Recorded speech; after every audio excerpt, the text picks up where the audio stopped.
In our last topic, we saw that we want to help our physical and spiritual children learn to depend on the Lord instead of trying to do things in their own strength. That was a difficult lesson for Jacob to learn to apply to his life, and may also be for many today. In this topic, we will see what the Lord did as Jacob chose to depend on the Lord when he met his brother Esau. Genesis 33, 1-3 says, "Now Jacob lifted up his eyes and looked, and there Esau was coming, and with him 400 men. So he divided the children among Leah, Rachel, and the two maidservants, and he put the maidservants and their children in front, Leah and her children behind, and Rachel and Joseph last. Then he crossed over before them and bowed himself to the ground 7 times until he came near to his brother." Jacob had met the Lord, and now he was going to meet his brother. The first thing Jacob noticed while they were still a distance away was that Esau was not alone. The servants had said Esau was coming with 400 men, and Jacob could see that these men were with Esau. Proverbs 3, 5-6 says, "Trust in the Lord with all your heart and lean not on your own understanding. In all your ways acknowledge him, and he shall direct your paths." This was going to be his first test to see if he would try to depend on himself or if he would trust in the Lord. Jacob had divided his family into 2 different companies so that one group might escape if Esau and the other men with him were to attack. However, we see that they were all back together in one group as Jacob prepared to meet Esau. We see what Jacob did as Esau and the men got closer. Jacob had each of the 4 mothers take her children with her. Then Jacob placed Bilhah and Zilpah with their sons in the front. Then Leah and her sons followed behind the maidservants and their children. Finally, Rachel and Joseph were in the back. In this way, Jacob made it clear that Rachel was still the favorite wife. However, Jacob then showed that he had a growing trust in the Lord. Jacob went ahead of his entire family so that he was the person that Esau met first. As Jacob got closer to Esau, he began bowing himself to the ground. He bowed himself a total of 7 times. Jacob hoped to show Esau by his action that he had humbled himself and recognized his brother was the older brother and needed to be respected. Meanwhile, we see that Esau had also had changes in his attitude toward Jacob. Genesis 33, 4-7 says, "But Esau ran to meet him and embraced him and fell on his neck and kissed him, and they wept. And he lifted his eyes and saw the women and children and said, 'Who are these with you?' So he said, 'The children whom God has graciously given your servant.' Then the maidservants came near, they and their children, and bowed down. And Leah also came near with her children, and they bowed down. Afterward, Joseph and Rachel came near, and they bowed down." Esau did several things to show Jacob that he was forgiven. First, we see that Esau ran to meet Jacob. It had been more than 20 years since the 2 brothers had seen or talked to each other. By this action, Esau showed that he was very happy to see his brother again. Second, Esau embraced his brother and gave him a big hug. This is a common action when family members have not seen each other for a long time. In addition, Esau wanted Jacob to know that he was forgiven. The anger and hatred Esau had felt when Jacob had fled more than 20 years earlier was no longer there. Instead, that anger had been replaced by a strong desire to see his brother again. Third, Esau kissed his brother. This showed that his anger and hatred had been replaced by love and concern. Finally, we see that they both wept together. These were not tears of anger or bitterness. Instead, they were tears of joy because they were reconciled to each other. Many times when people become angry and refuse to speak to one another for an extended period of time, they forget the cause of the original conflict and feel sorrow for the broken relationship. However, many times people are unwilling because of their own pride to be the one who takes the leadership to restore that relationship.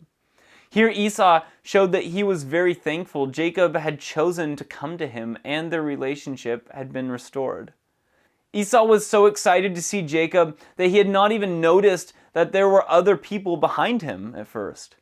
Once he felt the relationship was restored, Esau looked behind Jacob and saw that there were women and children behind him. This caused him to ask the question, Who are these with you?" That gave Jacob the opportunity to introduce his children and their mothers to Esau.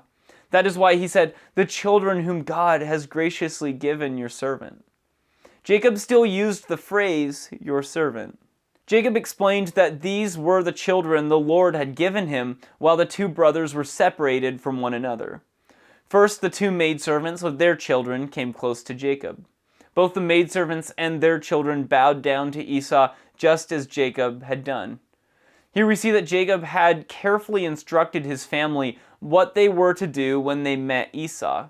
They showed their humility and respect toward him. Once Esau had been introduced to the maidservants and their 4 children, then Leah, her 6 sons, and her daughter all came and bowed down to Esau. They also showed their respect by bowing to Esau. Jacob was able to introduce them to him. Finally, Rachel came and brought Joseph with her. Like the others, Rachel and Joseph also bowed down to Esau. This attitude of respect and humility by Jacob and his entire family showed Esau more about the changes in attitude that Jacob had. Esau could also see the changes in the attitude of Jacob and his family. Philippians 2:3-4 says, "Let nothing be done through selfish ambition or conceit, but in lowliness of mind, let each esteem others better than yourself. Let each of you look not only for his own interests, but also for the interests of others."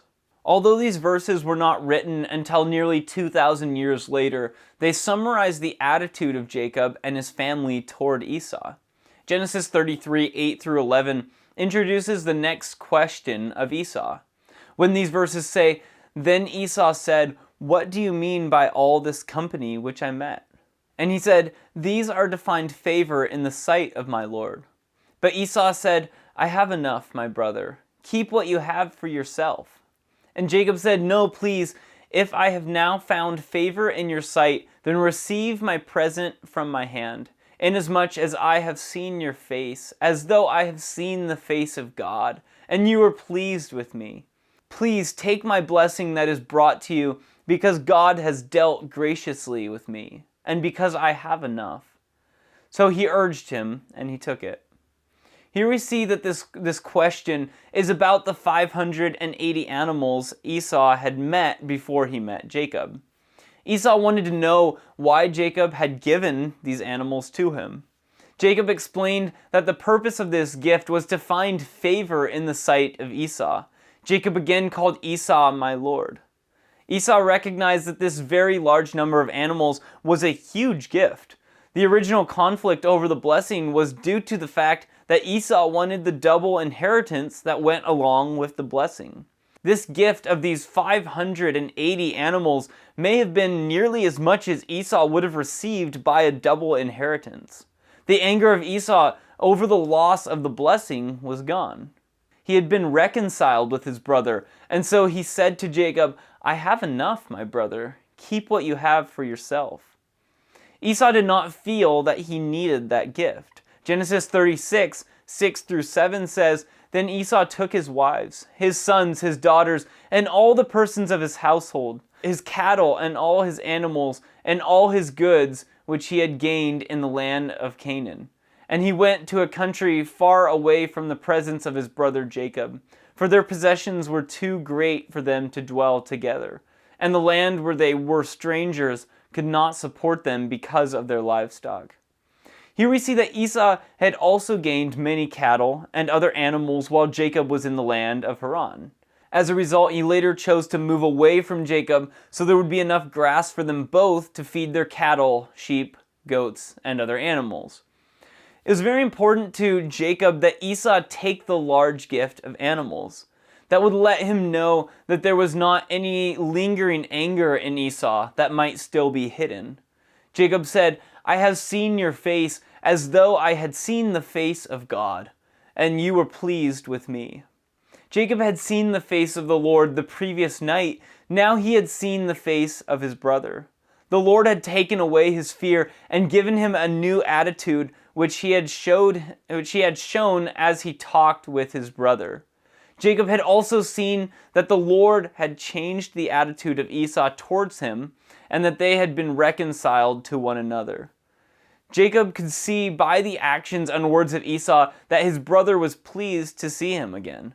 This brought great joy and peace to the heart of Jacob. A few hours earlier, he had received a blessing from the Lord.